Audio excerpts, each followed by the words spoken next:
Hey there, my name's Lockie Pure. I'm a 26-year-old entrepreneur from Australia, currently living here in Bali. And my company just generated over $1 million in cash collected in a single month for the first time in my career. And in this video, I'm gonna share 10 lessons that helped me achieve this. So hopefully you can shortcut the learning curve to achieving your goals. You can do it faster, easier, with more certainty, and hopefully a lot more fun. So let's get into it.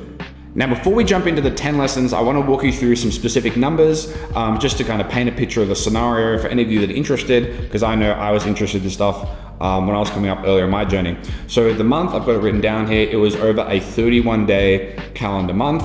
In terms of revenue, we generated $1,034,707.98. And that's in cash collected. It's not in like revenue or gross or anything like that.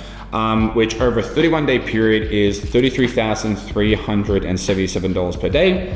And if we just state this run rate for an entire calendar year, it's almost $2 million a year in cash collected.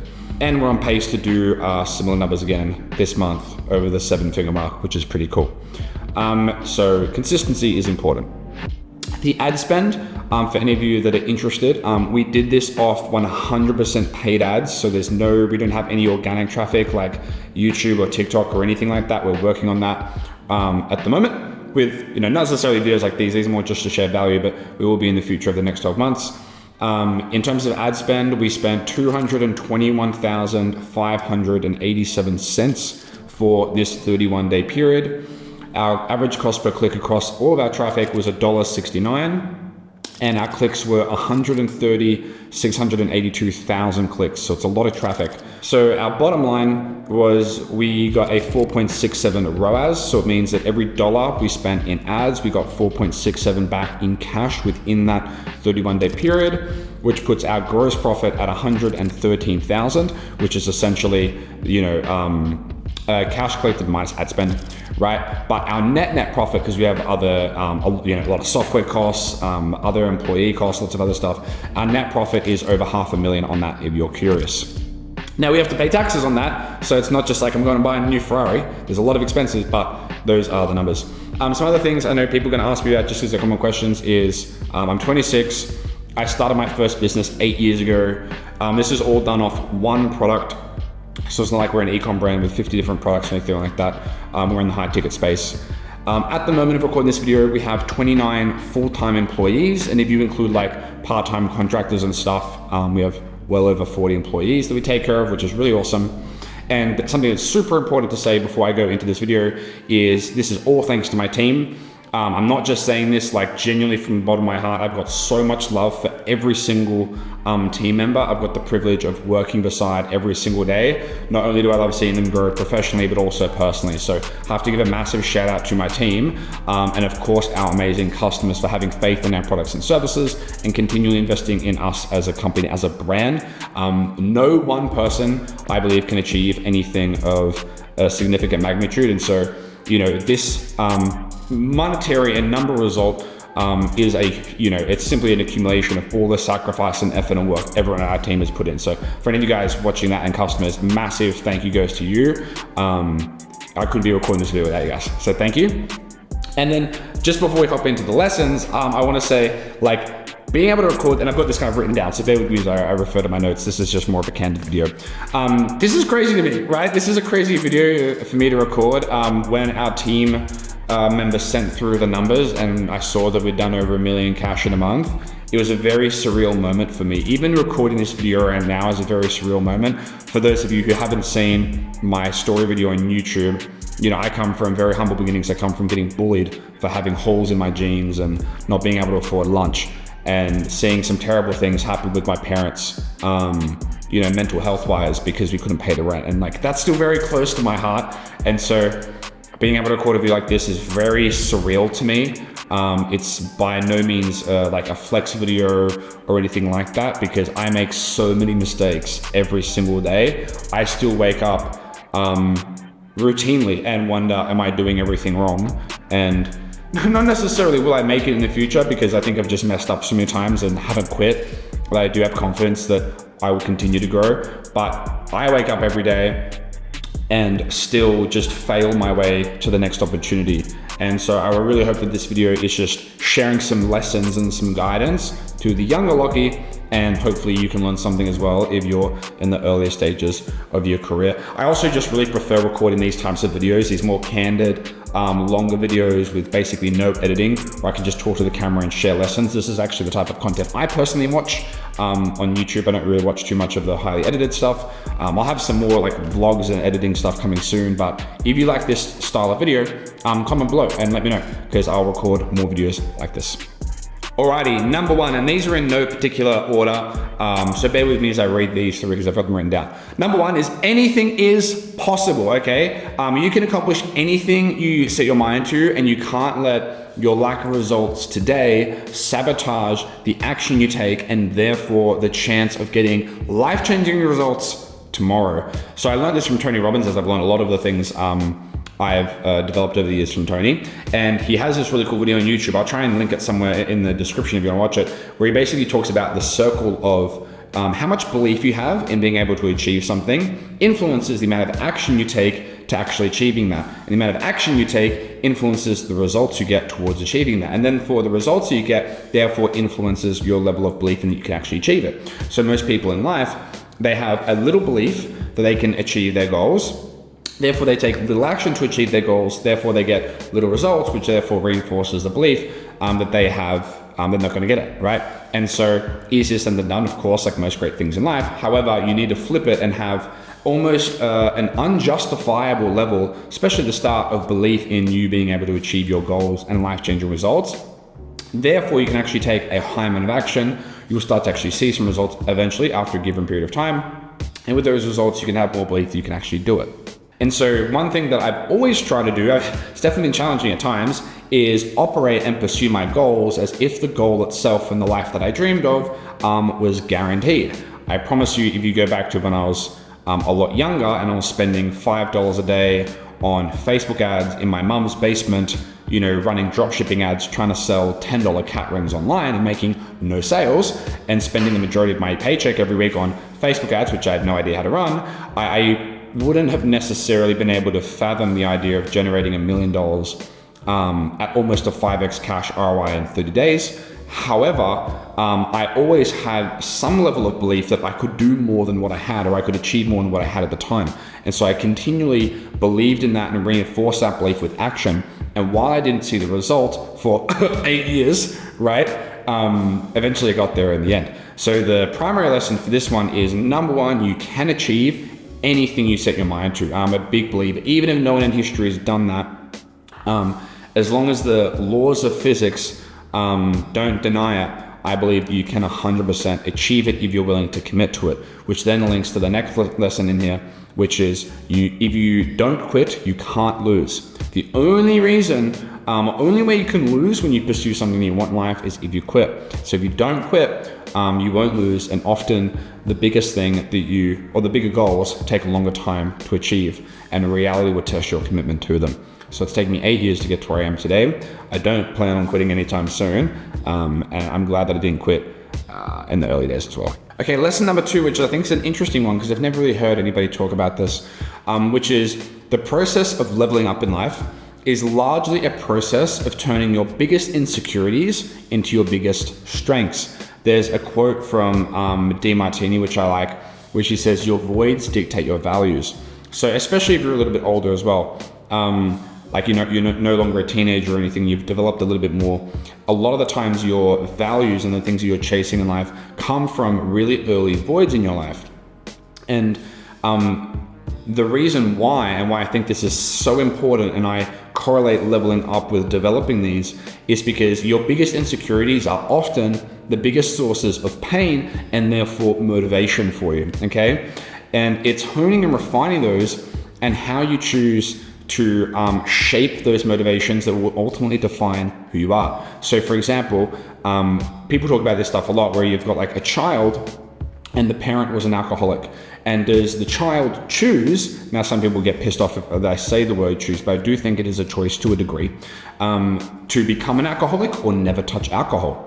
they learn two different lessons. Another one, which I can relate to, is someone who comes from a poor family. Now, do they choose to use that as motivation to do drugs and escape, which is what I did earlier in my life because I didn't know any better? Or do they use it as a motivation to go above and beyond and work extra hard and learn high income producing skill sets, which is thankfully what I progressed towards later in life when I was in my 20s. And so I think that you have insecurities deep down, and just like I do today. And I think that to a degree, they will actually operate your values largely for the rest of your life. And I don't think that's a bad thing. I think everyone hides from their insecurities. Not everyone. I think a lot of people hide from their insecurities and they treat them as a bad thing, something to run away from. But I genuinely think that not only can you not really run away from insecurities because they're deeply traumatic often where they come from, but I actually think you want to learn to master them. Face the mirror and like face the fact that you have these insecurities. It's okay. And you want to hone them and turn them into a really strong power. It's like the child that was sexually abused as a child from their parent. They can choose to take that anger and hate out in the world and do drugs and commit crimes and treat people terribly because they were treated terribly, or they can use that as a motivation to say, I will make sure no child ever has to face the pain and the confusion and the trauma that I had. And they go out and they commit themselves above and beyond what a regular person could to providing amazing childcare to young children and do things like that. And I think the longer you delay looking those demons in the mirror, which we all have, because I think society shames that a little bit, the longer you delay, I really believe being able to fulfill your maximum potential, because there's no stronger source of motivation that will force you to go above and beyond than trauma that's happened in your past. You just have to learn how to use it as a good thing and not let it define you as a person, but let it fuel you. And then you can help the others do the same. A big part of the way that I coach my team members and I lead, and being a great leader, in my opinion, is being able to show others how to do the same thing. So if you're a team leader, you have people in your company, or even in your family and your parent, there are people, I don't want to say beneath you because I don't want to phrase it in that way, but there are people in your team, let's say, who are in an early stage of their development, and they have insecurities as well. And sure, you can teach them the skills of doing whatever task it is in your company, or you can teach them the skills of making their bed or doing the dishes if you're a parent, for example. However, what's more impactful is if you help them turn their insecurities into empowering motivations and defining character traits of what they're willing to accept and change in their life, you will notice a change in who they are. Then when you give them the skills, it just takes them to that next level. But a lot of people, they're just trying to give people the skills, but they never focus on mastering those insecurities. And therefore, the insecurities, by turning a blind eye to them and pretending they're not there, actually have more control over you. And it's kind of operating you as a puppet, and you don't even know it. However, you face them, you look them in the eye, and you turn them into an advantage and a strength, they no longer will subconsciously control a lot of the things you do. And I think that is super empowering. Alrighty, number 3, I believe one of the highest ROI, aka return on investment tasks and things you can do in your life is learn how to ask high quality questions and ask lots of high quality questions. Another quote I love from Tony Robbins is the quality of your life is dictated by the quality of your questions, okay? And he thinks in life that we focus on, we're always asking 3 different questions is, what am I focusing on right now? What does that mean? And what am I going to do about it? At any given point, you're asking these 3 questions, and the answers to those will dictate the quality of your life. And I want to give you some examples of bad questions, questions that most people in their life often ask themselves, which creates negative responses, okay? This really helped me. So bad questions are things like, why does this always happen to me? In what ways can this go wrong? Why is everyone always out to get me? Why isn't this fair? I'm sure you know some people who routinely ask questions like that. Some great questions is, who has what I want? What are they doing differently to me? How can I avoid the same mistakes everyone at my level is making? What are the small number of actions that will produce the biggest results? How can I take the actions required to be successful while also having the maximum amount of fun possible? Those are much better questions. And I believe one of the biggest differences that have helped me get to where I am And I've got so much, I feel like there's so much more I still need to achieve and accomplish, but relatively early, like to hit $1 million a month, I can't remember the exact stat, but it's less than 0.1 businesses in America hit $1 million in a month. And so for me to be able to do it at 26, I've had to ask a lot of questions, and it's definitely something I see that is a difference in my career trajectory versus other people's career trajectories who haven't hit $1 million in a month yet, or potentially haven't hit earlier milestones like 100K a month and those sorts of things. And even teammates who haven't leveled up in their career within a business yet. And I'm not a musician or a podcast host or anything like that, but if you're a musician or an artist or even a sports person or an athlete, it will apply to you as well. Which is, how good are you at asking high quality questions, and how frequently do you do it? And the thing about this is, it's actually a learned skill. It's not common sense. There are people around me who I could offer advice to who would create a really big impact on the way that they do things or the way they approach their career. Now, one, they may just not give a shit about my opinion, which, hey, fair enough, but I think a lot of it is actually, they don't ask me questions. And they're doing things that I could give them advice on. However, they've never learned how to actually ask high quality questions. Because in school, I know I was, and I'm sure you weren't as well, you weren't really taught how to ask really good high quality questions that can take years off your learning curve.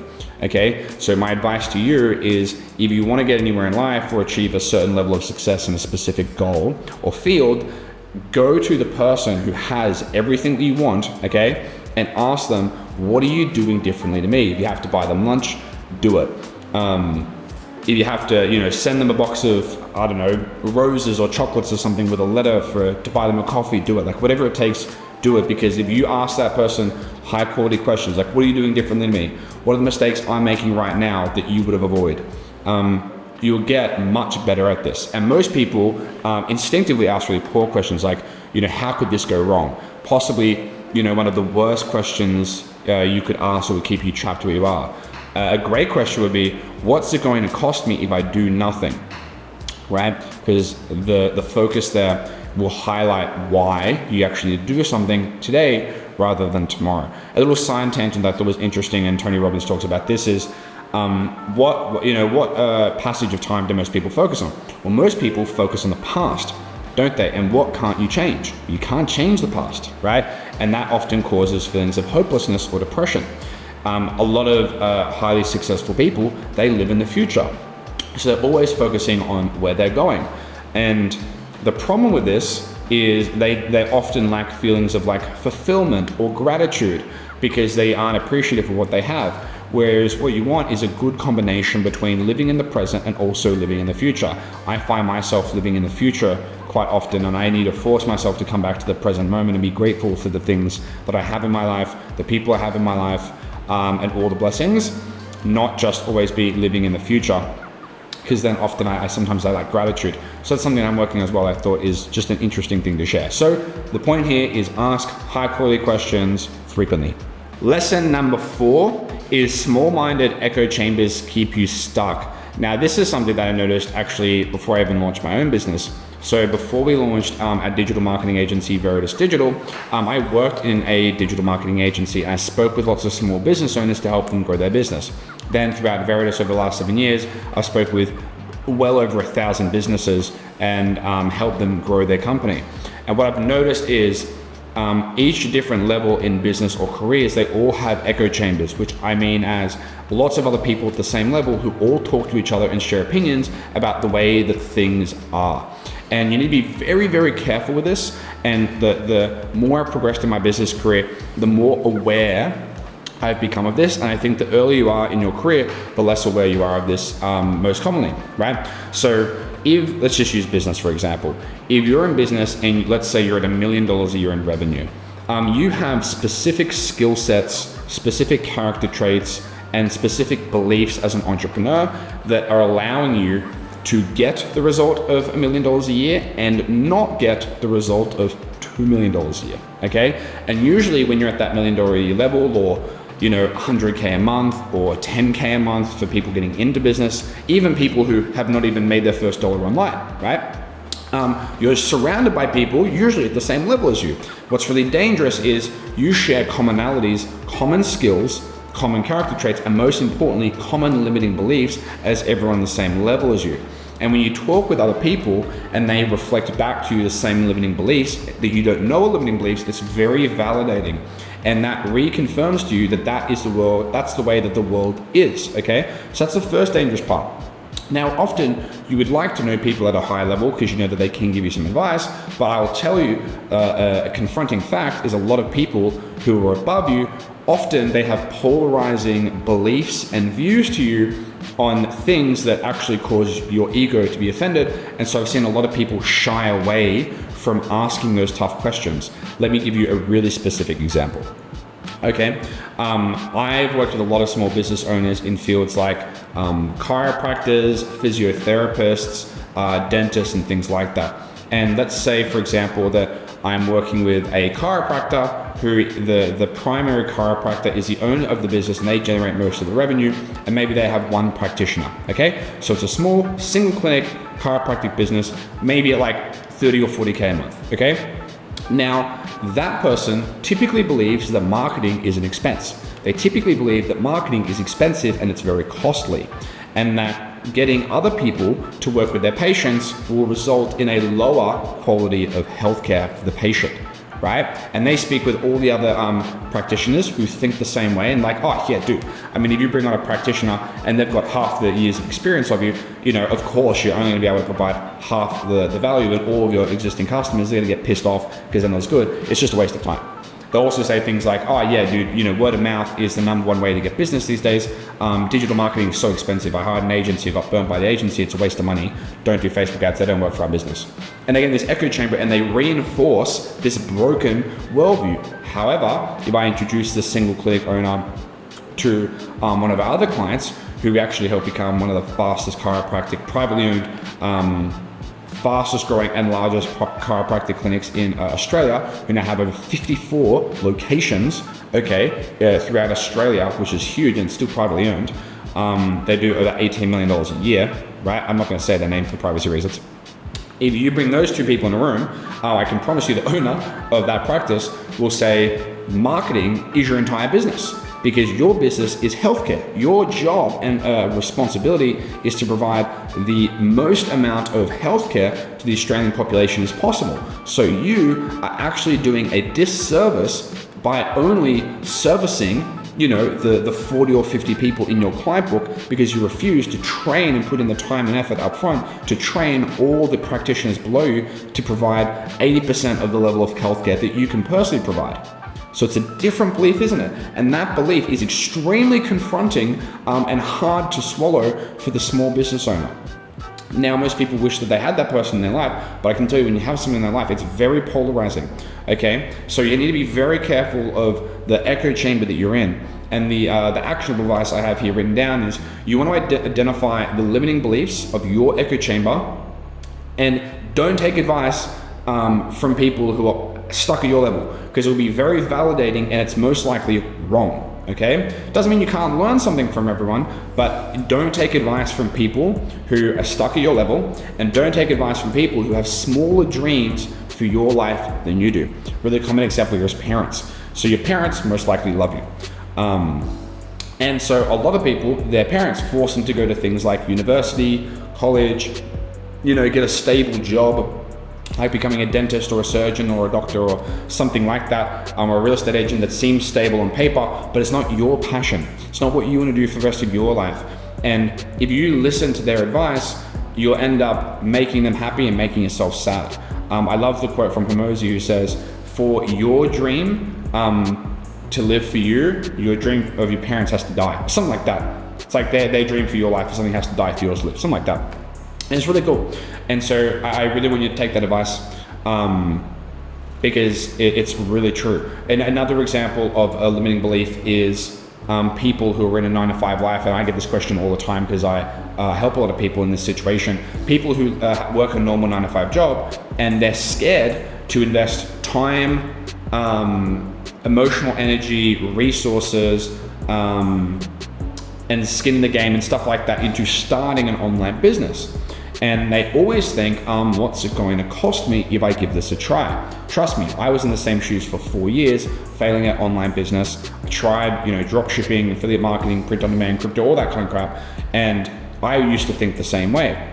However, what allowed me to keep going and keep committing and eventually get to the level that we're at now and continue to go from here is instead of asking what's it going to cost me and letting the answer of that low quality question, right, dictate a low quality life, I ask the question, what's it going to cost me if I do nothing?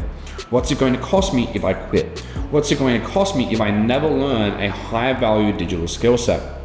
However, when you speak with people in that same level, in that same echo chamber, they don't think like that, and they reinforce the limiting belief that, yeah, you should put things off. A classic one is you shouldn't take action until you know and understand all the information of opportunity. Well, what have I told you? It's literally impossible to understand all the information of opportunity before you actually try an opportunity, right? That's like saying, I'm not going to learn how to drive a car until I know how to drive a car. Doesn't really work that way, unfortunately. If it did, everyone would be extremely successful online entrepreneurs. The rewards are saved for the people who continuously push on, ask high quality questions, and challenging their own limiting beliefs so they can level up their identities to that of the entrepreneurs above them. And if entrepreneurs not your game, musicians, athletes, even if you're working within a company and you're trying to level up your role specifically there. Okay, lesson number 5 is going to be a little more of a direct one. So forgive my language here. Forgive me. I'm being very direct. I'm talking to the younger Lockie. I'm not trying to talk to you and offend you if you take it that way, okay? Behind the scenes, I've got very high standards and I really don't accept any bullshit for myself. And I think that accountability really allows me to level up quite swiftly and achieve a lot of the things that I want to achieve. And one thing that I see so commonly just in life in general, and I've seen this from a young age, and I've struggled with it as well, is people just complaining. Like, if I could give some candid advice to my younger self and anyone who's willing to hear this, it's like, just stop being a little bitch. And I don't like using those words because I think that there's just generally more descriptive and accurate words. But yeah, that's how I feel sometimes. Like, yes, life isn't fair. Like, you may have been dealt shit cards.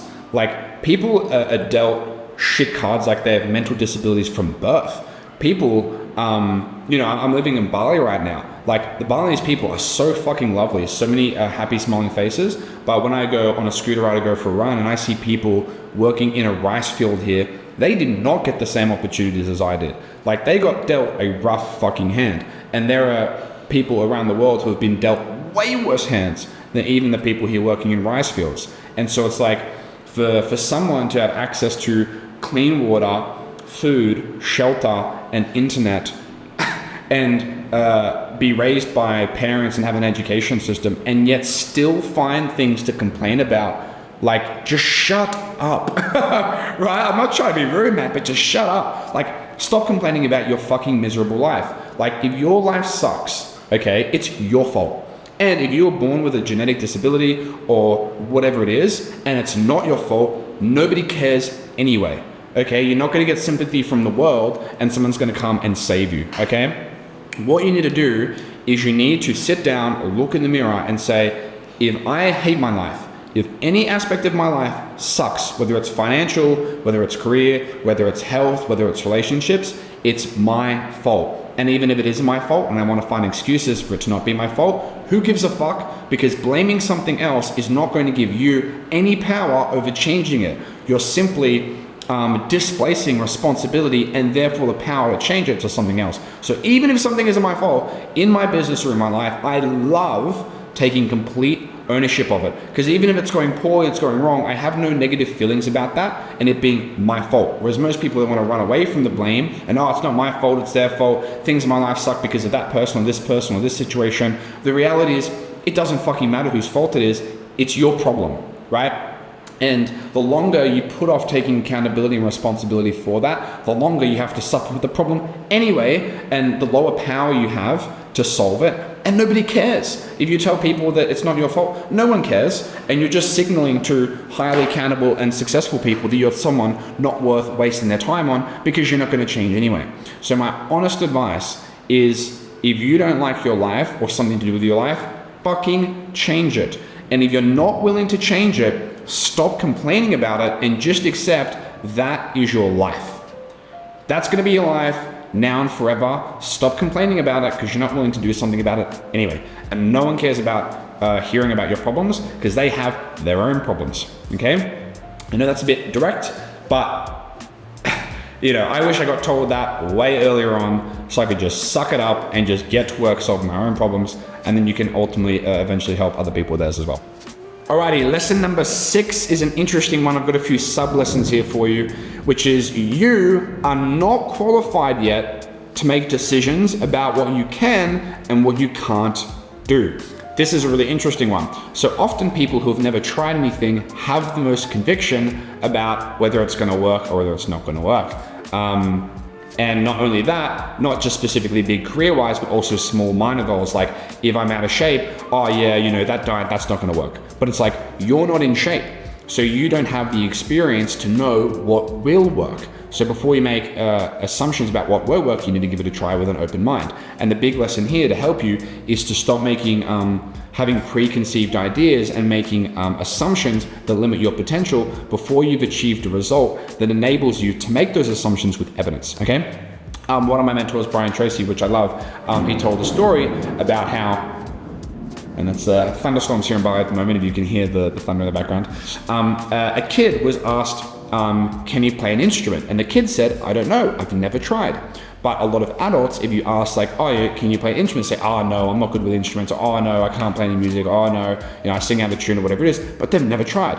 And it's really interesting because it keeps people in their box. Another interesting story was a guy went to the zoo and he went and he saw an elephant. He saw a really big elephant and a small elephant. And the really big elephant had this tiny little stake around its leg pinned into the ground. But the little elephant had this huge ball and chain and it was ripping against it, trying to get out, and it couldn't get out. And the guy says, hang on a second, isn't this, back to front here, isn't this opposite? And the zookeeper says, it's not opposite. What we do is we put the big ball and chain on the baby elephant and we train it until it pulls and pulls and pulls until it gets into the mindset that it can't get out of the chain. Then they swap with a small stake and it's like learned helplessness. The elephant can't break free from the ground. And so a lot of us make assumptions and have limiting beliefs around what we can achieve as humans in all different aspects of our lives because of some things that have either happened in the past or nothing at all that's happened. They're just full on, unjustified assumptions.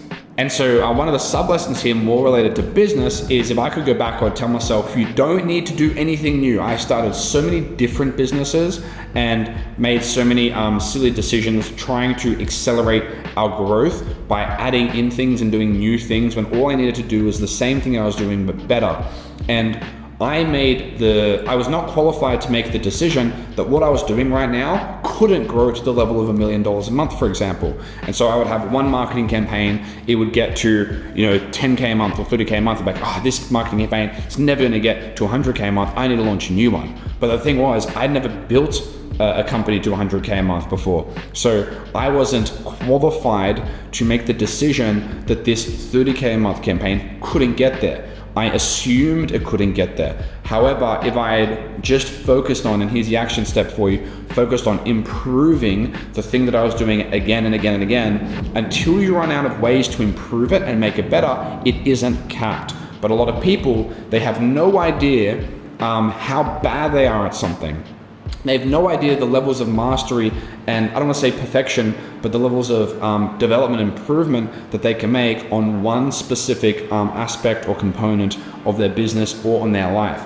And so they, in advance, decide that it can't get to that level and they quit early. Number 7, a real quick one for you. Again, I got from Brian Tracy, which is everything is simply a learnable skill, especially in the early days, building a successful online business or achieving more than I had ever achieved before. It was almost like this mysterious, black void of uncertainty and luck. While there's definitely great fortune in being born, in the country that I was born in, at the time of the internet that I was born in, having, great parents, there's definitely a whole lot of good fortune there. The level that we've achieved in business, there is no luck there. It is 100% based on the skills that we've developed. I mean, you could say it's luck that it was in the time of the internet and that kind of stuff, right? And I had some great mentors, but it's 100% skill based. So if I had everything taken away from me tomorrow, I could rebuild back to the level of 7 figures a month in 3 to 6 months, 100% guaranteed, because of the skills that I've developed. So throughout your career, again, whether it's a musician, an athlete, a business, whatever it may be, even if it's just getting in better shape, it's the skills that you learn that are the most important thing. Because if you get in great shape, but you've learned, and then you have a bad week or something, but you've learned how to exercise appropriately, and you've learned how to, track your calories and write a healthy meal plan that you can maintain, then you'll always be able to get the result back. So if you really focus on the skills, you'll get there. And then I hope that there's some solace for you in the fact that every skill is learnable. The question isn't, can you make it or can you not make it? The question is, are you willing to do what it takes to become proficient at the skill to achieve the outcome? And another sub lesson here for you is, I love this saying, which is you can put in 99% of the effort and get 0% of the reward. I don't love that that's true, but I do like that it adds some clarity to the journey. Let's take a bridge, for example. I like this analogy. Let's say it takes 10 bricks for you to cross the bridge. And on one side of the bridge is your current life, which you want to escape from. And on the other side of the bridge is your dream life, which you want to achieve. Okay, now let's say those 10 bricks is 10 individual skills or 10 individual character traits. Like you have to be disciplined, you have to be patient, you have to be willing to learn your skills, you have to be organized, etc., etc. Now you can have all of those, you can have 9 out of 10 bricks, but until you get the last brick, the bridge doesn't work and you're stuck over here. This is a bit of a complex, or an oxymoron, I'm not sure what the correct word is here, that a lot of people when they first start off face, is because they want to see some results before they believe that it's possible, before they take the actions to build all 10 bricks. But the reality is you need to be willing to build all 10 bricks to get across the bridge first, upfront, before seeing any result. Then once you do it, the result will come like that. I also think that's a nice segue into lesson number 8, which I also got from Ryan Tracy. A quick side story is when I was in high school, I used to, at lunchtimes and playtimes, and everyone would be out playing basketball or enjoying their time, I would lock myself in the library and I would just watch Brian Tracy seminars. And he's like an old school motivation guy and success principle guys. I just rewatch his seminars and I would just write notes. So I actually am going to link the seminar I've watched the most times, which is the I think it's like the habits of self-made millionaires or something like that. I'll link it below so you can watch it. And this is one I got from him, which is, making $1 million a month is not the important thing. It's becoming the person who can make $1 million a month. That's the important thing, okay? Let me tell you that you acclimatize almost instantly to every new level of success you achieve, as hard as that may be believed, but I'll prove it in a second. Therefore, the rewards truly lie in who you become, not what you achieve.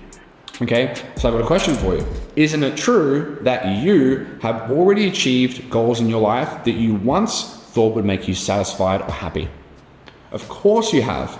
And if you haven't, that's totally okay. You're just simply earlier in your journey. But I know a lot of people watching this, you've already achieved things that you once in your life thought you were going to make you happy. For example, a big one of people is like buying their first car. Like, didn't at some point you think, man, I buy my first car, I'm gonna be so pumped up, I'll be driving around town, I'll be super excited. Now you're like, oh man, I have to pay insurance for my car, right? It loses it. And it doesn't matter at every single level. I know people significantly more successful than me. I'm nothing in comparison to them. It's the same thing. As soon as you get to that level, you acclimatize to the level of success that you're at, and therefore the true accomplishment and the true rewards that you need to find fulfillment. And you can still be, find fulfillment in the more monetary result or whatever, but yeah, I truly believe it's becoming the person. And so everyone on our team, all of our customers, what the primary goal and the primary focus is not achieving a specific outcome, it's becoming the person who can achieve that outcome. And if you focus on becoming the person, not only is your mind oriented on a daily basis on the right things, the skills, the characteristics, and the beliefs of that person, so you become a vastly better person and you really focus on that personal development. But once you become that person, reality will reward you with the benefits, and so you will get the outcome. I promise you that. Whether it's 10K a month in income, whether it's a six-pack or whatever it is, or whether it's just a great relationship with kids that love you and are going places in life, those outcomes will happen if you focus on the quality of the inputs of becoming the person who can have them.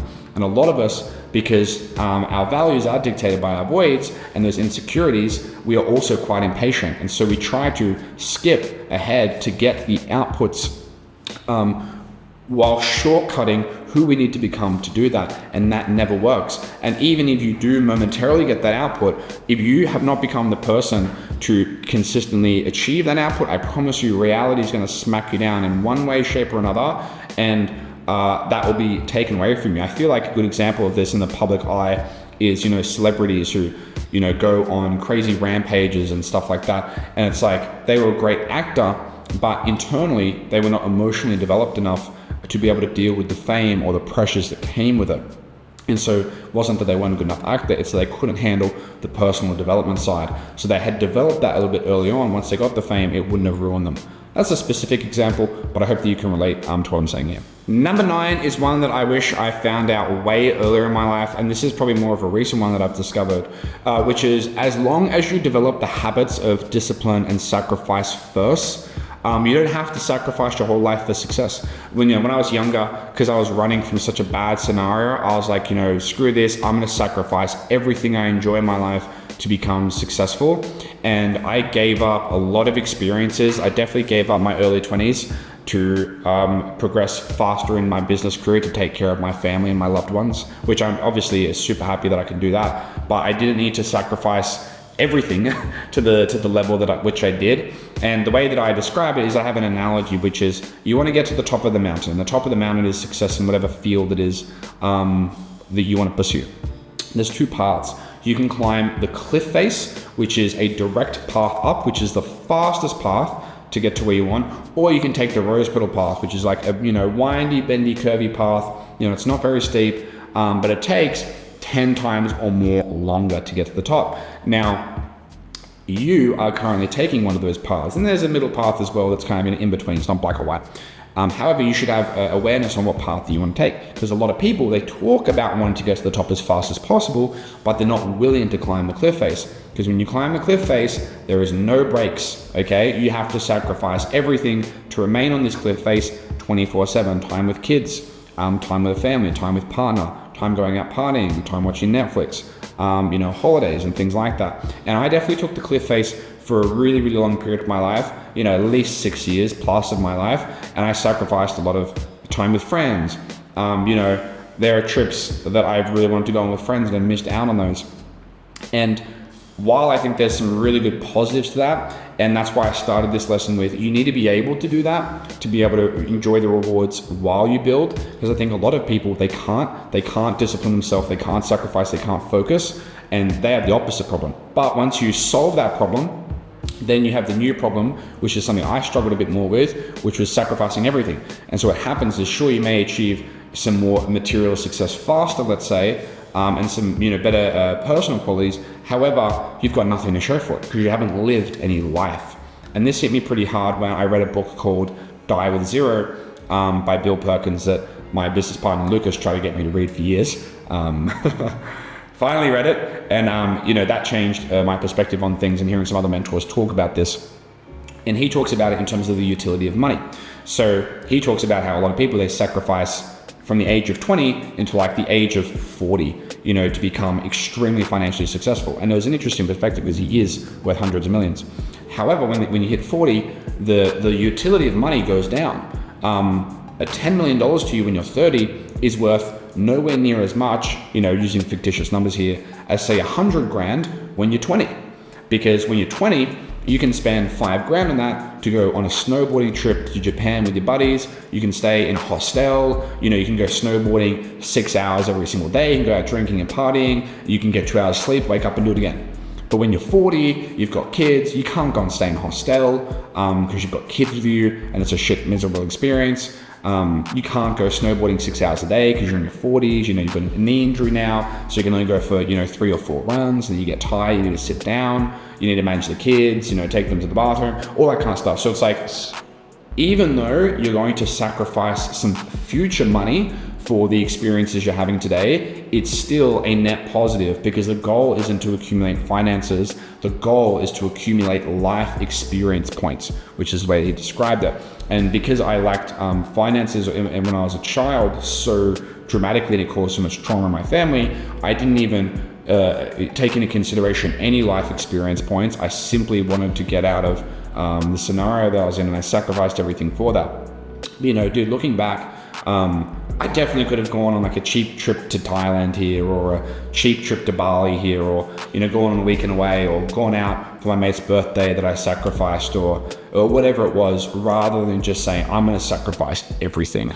I mean, I still went out here and there, but I definitely was on the side of sacrificing. So an approach I'm taking now with life, and I have been for the past, you know, year, I would say, is I want to really maximize my life experience points while I am massively successful in business. And I've been able to still grow my companies and experience way more life, which has been way more fun. And I would highly recommend you do the same. However, first you have to develop the sacrifice and the discipline element.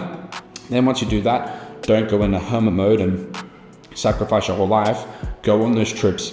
You know, even if it's a dinner at the end of the night on a Wednesday night, going out with your friends and your buddies, or going out on a Saturday night, just re-log back in the next day. You don't have to sacrifice everything.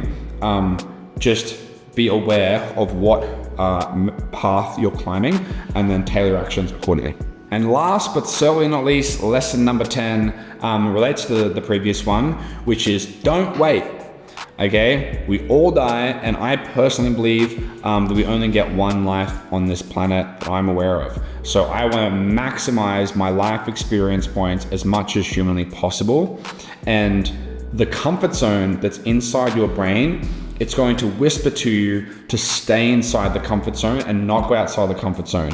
And so you delay making decisions and doing things and activities and businesses and taking a shot that could completely change your life. And ironically, if you listen to that voice inside your head and you delay and you don't pull the trigger and say yes to lots of things, you live the same life on repeat. You live the same 6 months on repeat again and again and again. So ironically, listening and staying inside the comfort zone means you live the least amount of life, and you get the least number of experience points. So what I'm trying to do again and again is consistently push myself outside my comfort zone, chase the discomfort by saying yes to things, and that will allow me to live more life, which is something that I admire a lot about some people in my personal life. Actually, there's a few people who I look at and I'm like, man, they've lived so much more life than me.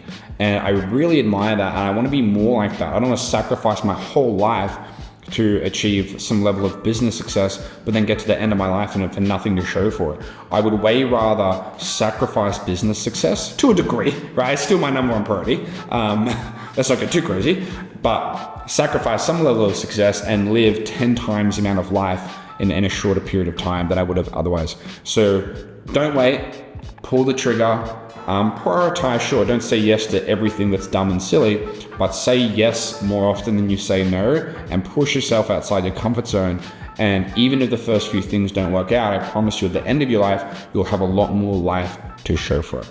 So that's the video. I know this is a longer one, but this was a pretty cool milestone for me to hit. You know, again, massive thanks to everyone on our team that made it possible, and all of our customers for believing in our products and services. I really hope you got some value from this video. If you did, hit subscribe. I'll be posting more videos like this. Hit the like button if you like this style of video. Let me know in the comments that you liked it, maybe something you've learned, and I'll see you in the next one. Bye for now.